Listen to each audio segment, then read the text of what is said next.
الحمد لله الذي هدانا لهذا وما كنا لنهتدي لولا أن هدانا الله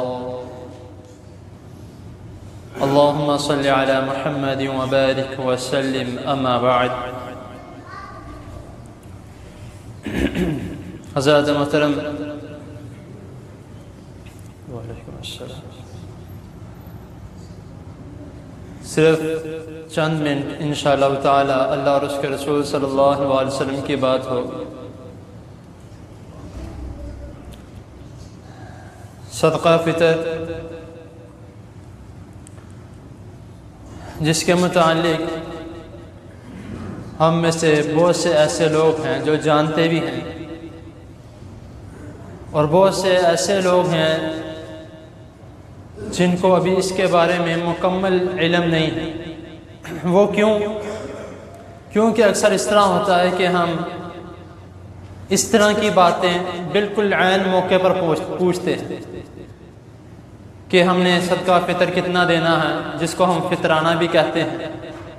اور ہم نے عید کی نماز سے پہلے دینا ہے، بعد میں دینا ہے، اس کا حساب ہم نے کس طرح لگانا ہے، کس کے لیے کتنا ہوگا. یعنی کہ یہ سوال ہم بالکل عین موقع پر پوچھتے ہیں. اور پھر ہم کیا کہتے ہیں کہ عید والے دن جب عید کی نماز کے لیے آ رہے ہوتے ہیں، جن کو یہ علم ہے کہ عید کی نماز سے پہلے دینا ہے، تو جب عید کی نماز کے لیے آ رہے ہوتے ہیں تو راستے میں آتے ہوئے کسی بھی بندے کے ہاتھ میں، یعنی کسی بھی بندے کے، یہ نہیں کہ کوئی محتاج ہے اس کو دے، کسی بھی بندے کے ہاتھ میں دے کے فوراً نماز پڑھنے آ جاتے ہیں کہ بھائی یہ میری طرف سے پکڑ لو، کسی کو دے دینا. کیونکہ پہلے اس نے اس کو اس کے بارے میں علم نہیں تھا، یا اگر اس کا علم تھا تو اس نے جلدی دیا نہیں، ادا نہیں کیا، لیٹ ہو گیا، جو بھی معاملات.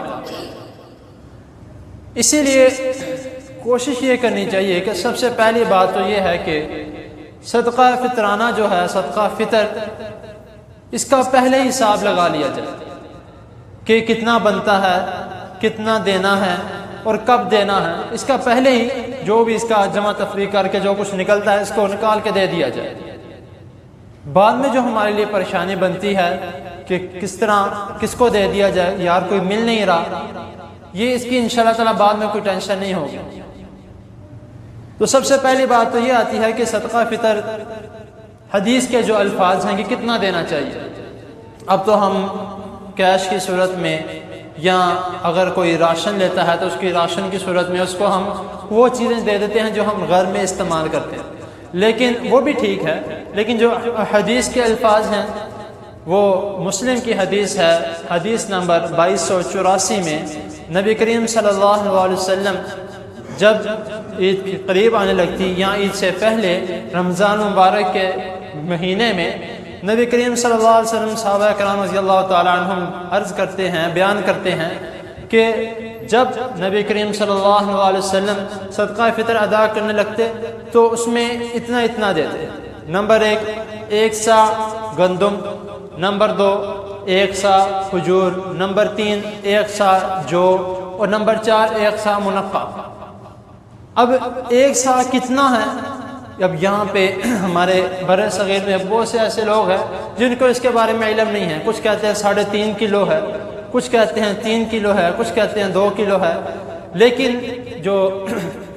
ہمارے پاکستان کے علماء نے جب یہ وہاں پہ گئے سعودیہ میں، کیونکہ سعودیہ میں چلتا تھا، باقی کہیں پہ اتنا استعمال نہیں ہوتا. اب بھی جو بہت پرانے لوگ ہیں وہ بھی ابھی بھی یہی استعمال کرتے ہیں، مد، سیر اور سا، یہ 3 چیزیں وہ استعمال کرتے ہیں. تو اب یہ سا کتنا ہے؟ اب کے حساب سے جو ہماری گورنمنٹ نے یا علماء نے جا کے جو اس کا حساب لگایا، تقریباً 2.5 کلو یہ بنتا. اور اگر حساب لگا لیا جائے جو بھی اس وقت جو نیا ریٹ چل رہا ہے، یہ نہیں کہ جو پچھلے سال کا ریٹ ہے، جو بھی چل رہا ہے، جو نیا ریٹ چل رہا ہے اس کے مطابق ہمیں اس سب کچھ چیزوں کا نکال کے دینا ہے. اب ہمارے میں کیا ہے، ہم ہر چیز کا حساب نہیں نکالیں گے کیونکہ وہ بہت مشکل ہے.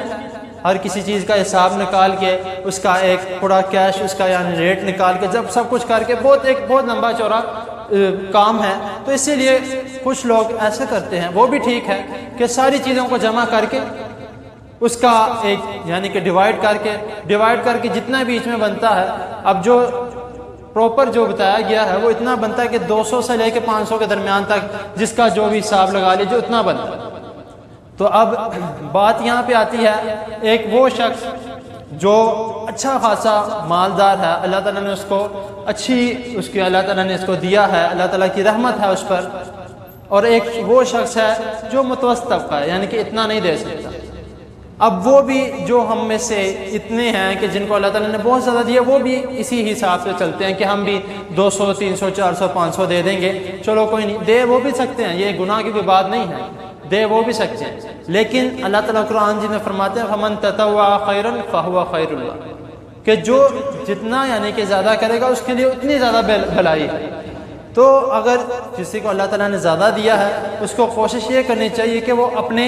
مال میں سے کچھ زیادہ نکال کے دے دیا جائے، تاکہ اگر کسی کی کچھ زیادہ ضرورت ہے وہ زیادہ لے لے جو اس کو چاہیے۔ اب ادھر یہ بھی اکثر اختلاف پیدا ہوتا ہے کہ بھائی لازمی طور پر راشن دینا ہے، راشن کا ذکر ہے، راشن دینا ہے، کیش کی صورت میں نہیں دے سکتے۔ اب اگر حساب لگایا جائے، اس دور میں کیش نہیں چلتا تھا، اس دور میں کیا چلتا تھا کہ اگر آپ کسی دکان پہ یا کسی صحابی سے کوئی بھی چیز خریدنے گئے ہو، اس نے چیز کے بدلے چیز دے دیتا ہے، وہ اس نے اگر پاس گندم رکھی ہے، جو بھی چیز رکھی ہے، وہ اتنی نکال کے اس کو دے دیتا ہے، اس سے چیز خرید لیتا ہے، تب وہ یہ چلتا تھا۔ تو اب اگر ہم کسی کو راشن دینے جاتے ہیں یا کوئی چیز دینے جاتے ہیں، وہ کہتے ہیں بھائی اس کی ضرورت نہیں ہے، مجھے کوئی پیسے دے دو تاکہ میں اپنے بچوں کے کپڑے خرید سکوں یا کوئی چیز خرید سکوں، تو یہ بھی ٹھیک ہے، یہ بھی دے سکتے ہیں۔ اب یہ آگے یہ آتا ہے کہ دینا کب ہے، اس میں بھی رسول اللہ صلی اللہ علیہ وسلم فرما رہے ہیں، ابو داؤد کی حدیث ہے، حدیث نمبر 1609 میں نبی کریم صلی اللہ علیہ وسلم فرما رہے ہیں کہ ایک شخص صدقہ فطر عید کی نماز سے پہلے دیتا ہے، اس کا وہ صدقہ فطر قبول ہے، اس کا نام بھی صدقہ فطر ہے، صدقہ فطر قبول ہے۔ اب ایک شخص صدقہ فطر عید کی نماز کے بعد دیتا ہے، اس کا صدقہ فطر نہیں، وہ عام صدقہ ہے کہ وہ کسی نے اس کو دے دیا، اس نے کسی کو دے دیا۔ تو اس کا بھی ہمیں خیال رکھنا ہے، جو حدیث کے مطابق ہمیں بتایا گیا ہے اسی کے مطابق چلنا چاہیے، اور جن کو دینا ہے ان کو دینا چاہیے۔ یہ نہیں کہ راستے میں جاتے ہوئے کسی کو بھی پکڑا کے چلے جانا کہ بھائی آپ میری طرف سے دے دینا، ہو سکتا ہے ممکن ہے وہ بھول جائے، یا ہو سکتا ہے وہ نماز پڑھنے لگ جائے، پھر وہ جو دے کے گیا اس کا تو نماز پڑھنے سے پہلے والا کام ختم ہو گیا۔ اگر وہ شخص جس کو دے کے گیا وہ بھی دے دیتا ہے نماز کے بعد، تو وہ تو عام صدقہ ہو گیا، صدقہ فطر نہ ہوا۔ تو اسی لیے ہمیں نبی کریم صلی اللہ علیہ وسلم نے ہمیں ہدایات دی ہیں، تو اسی لیے دی ہیں تاکہ ہمیں رہنمائی حاصل ہو، ہم ان ہدایت کے راستے پر چلیں، ہمیں اس کے بارے میں علم ہو۔ تو کوشش کرنی چاہیے کہ جس طرح بتایا گیا ہے اسی کے مطابق چلے۔ باقی اللہ تعالیٰ کی حضور دعا ہے اللہ تعالیٰ ہمیں ہماری تمام عبادات قبول و منظور فرمائے، ہمارے روزے، ہمارے جو خیرات صدقہ اللہ تعالیٰ جو بھی ہم دے رہے ہیں اللہ تعالیٰ قبول و منظور فرمائے۔ وآخر دعوانا ان الحمد للہ رب العالمین۔